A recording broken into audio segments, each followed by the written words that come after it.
조인철 위원님 질의해 주십시오. 예, 광주 서구갑 조인철입니다.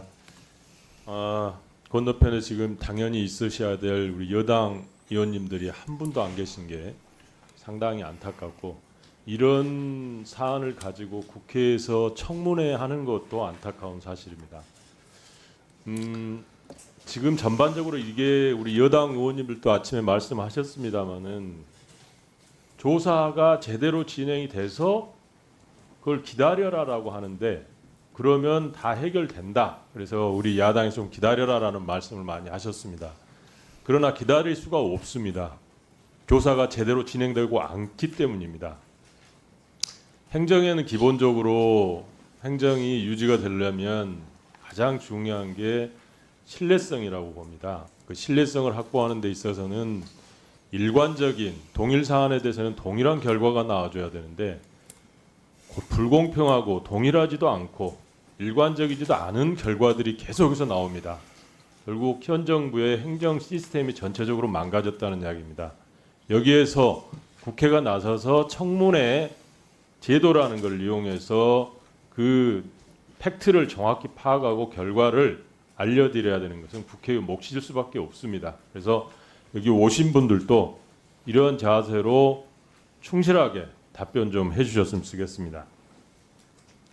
그러니까 현 정부의 모든 일들은 보면 기준들이 일관되지 않습니다. 항상 그때그때 달라요죠. 그게 누구를 위한 것인지는 우리 국민들이 너무 잘 아실 겁니다. 어떤 특정 정부, 정권을 향해서 그 정권의 안위를 위해서 간다는 겁니다.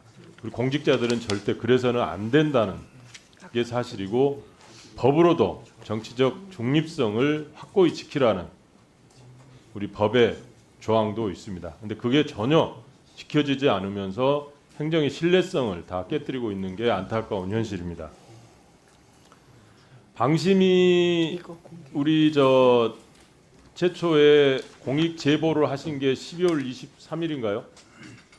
12월 23일이고 거기에 따라서 개인정보 보호 의무를 위반했다라고 해서 27일 날 방심위에서 고발을 하게 되죠. 공익제보자들을. 우리 사무처장님. 예, 직원들을 대상으로 고발한 것이 아니고요. 예. 성명 불상자들에 대해서 고발을 했습니다. 그러니까 이른바 그 개인정보 유출과 관련해서 했습니다. 개인정보 유출과, 그러면 공익제보자라고 하는 것이 그때 대두가 돼서 공익제보 심사를 요청을 했고, 권익위에 우리 그럼 감사실에서는 가장 먼저 해야 됐을 게 뭐일까요? 감사실장님. 일반적인 공직이나 공무원이라고 하면 가장 먼저 해야 될 게 뭡니까? 그 팩트를 파악하는 게 먼저 아닌가요? 예, 맞습니다. 그렇죠? 그 개인정보가 유출이 됐다라고 하는 거는 당연히 공익제보와 관련돼서 이루어지는 사안들, 연관된 사안이라고 볼 수밖에 없었을 텐데 그렇지 않나요? 그렇다고 보면 뭘 먼저 해야 되겠습니까? 이게 공익제보인지 아닌지 공익성을 먼저 판단을 했어야 되고, 거기에 따라서는 시간이 좀 걸릴 수도 있었을 텐데 불과 2, 3일 만에 그렇게 급하게 우리 개인정보 위반이라고 고발을 한 이 이유가 뭡니까? 감사실에서는 그와 관련해서 고발한 적이 없습니다. 누가 했습니까? 기관 차원에서 한 걸로 알고 있습니다. 기관 차원에서 누가 했습니까? 여기 네. 기조실장이 했습니까? 네, 법무팀에서 기조실 거쳐서 총장님 거쳐서 그 이유가 뭡니까? 예? 우리 법무팀 나와 계신가요? 제가 말씀드리겠습니다. 네. 그때는 공익 제보자가 누구인지, 또 공익 제보자가 민원 정보를 유출한 사람이 그게 동일한 것인지 전혀 그 상태들은 파악이 안 됐고, 언론에서 그냥 개인 정보가 많이 유출되었다는 정황이 있었습니다. 그래서 성명 불상자를 대상으로 수사 의뢰를 그때 한 그게 겁니다. 현실적으로 말이 됩니까? 현실적으로 말이 됩니까? 경찰이 들어닥치고 할 때도 보면 전부 압수수색이 우리 방심위에 집중됐잖아요. 네. 그런 거 보면 이미 특정이 돼서 어떤 고발을 했다 아니면 아닙니다. 그거는 전혀 아니 라고 밖에 할 수 없어 보입니다. 아니 그때는 전혀 알 수 없었습니다. 그래서 수사를 의뢰했고 예. 수사기관에서 그걸 파악해서 압수수색을 한 것이 그 이후 저희들이 수사 의뢰를 할 때는 전혀 알 수가 없었습니다. 그래서 그거 좀 개인정보법 위반인지 아닌지를 진상 규명해 달라고 수사기관에 수사 의뢰를 한 것입니다. 우리 저 권익이 나와 계신가요? 권익이 총괄과장님. 7월 8일 날 넘기셨죠 이쪽으로? 우리는 할 수 없다. 조사기관에서 알아서 해라라고.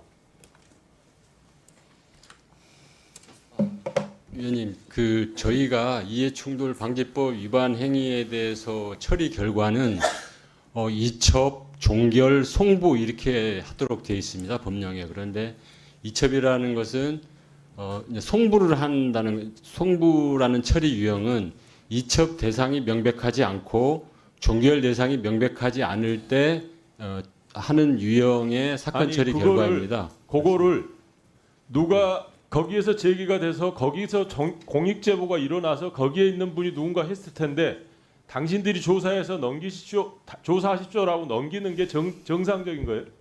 그러니까 아니 공익을 보호하자라고 하는 게 권익이잖아요. 지금 인권을 보호하고 그런 곳에서 글이 넘겼다는 것은 일단 맞지를 않고 사전에 일반적으로 공무원들이 그런 일을 하기 전에 실무적으로 어느 정도 이야기가 있었을 것 같은데 협의가 있었죠. 저희 부서에서 처리한 것은 피신고자의 이해충돌 방지법 위반 행위 신고에 대한 부분을 7월 8일 날 의결을 했던 넘긴 게 거고요. 사전 협의 있었죠. 아니요, 전원위원회 의결을 통해서 결정을 한 다음에 방심위로 송부를 했습니다. 사전 협의 전혀 없었어요. 사전 협의라는 거 저희는 신고 사건에 관련해서 뭐 다른 데하고 사전 협의하고 이런 내용은 없습니다. 탁종삼 2분 더 드리세요. 네, 지금 우리 감사실장도 그렇고 여기 사무처장 기조실장도 그렇고 보면 너무 급하게 한 게 당연히 자기들은 모르고 그냥 한 거다. 개인정보 보호가 그냥 유출돼서 이게 문제가 있어 보니까 이것부터 그냥 고발한 거다라고 보이는데 이야기를 하시는데 이거 맞아 보입니까? 일단 유일임 씨 본인도 지금 공익신고한 사실이 가족들이 맞는지 실제 사주했는지에 대해서 밝힌 바가 없고 회사 차원에서도 의원님 말씀하셨다시피 그런 일이 일어났으면 일단은 그 신고된 내용이 사실인지 실제 민원인 정보가 가족관계인 것이 맞는지를 먼저 판단을 하고 그 이후에 수사를 요청을 하더라도 하는 게 순서가 맞다고 생각합니다. 그게 순서죠. 그러나 그러한 네. 과정이 전혀 없었고 유일임 씨가 보도가 된 12월 25일 바로 다음 날 12월 26일에 민원인들에게 본인의 가족과 지인들에게 개인정보가 유출돼서 죄송하다고 공식적으로 본인이 사과를 하고 12월 27일에 개인이 아닌 기관 명의로 수사를 의뢰했습니다. 전 이것은 유일임 씨 개인이 본인의 비리를 덮기 위해서 기관의 이름을 빌려서 수사를 의뢰하고 비리를 덮으려 한 그러한 행위라고 생각합니다. 일종의 이틀막이죠. 공익제보자의. 예, 그렇습니다. 당시에 보직이 뭐였습니까? 당시 디지털 성범죄 심의국 확산 방지 팀장이었습니다. 지금은 어떻게 된가요? 지금은 방심위 서초사무소에 있는 명예훼손 분쟁 조정팀 연구위원입니다. 정상적인 인사이동인가요? 저는 그렇게 생각하지 않습니다. 일단 저희 팀에 소속된 연구위원이라는 직함이 이전까지 없었고요. 제가 3급이기 때문에 일반 직원으로 강등할 수 없어서 저를 연구위원이라는 직함 만들어서 보냈고 뭐 저와 다른 팀장이 같은 경우는 일반 직원으로 강등한 사례도 다수 있었습니다. 보복성 인사인가요? 예, 그렇습니다. 저는 그렇게 생각합니다.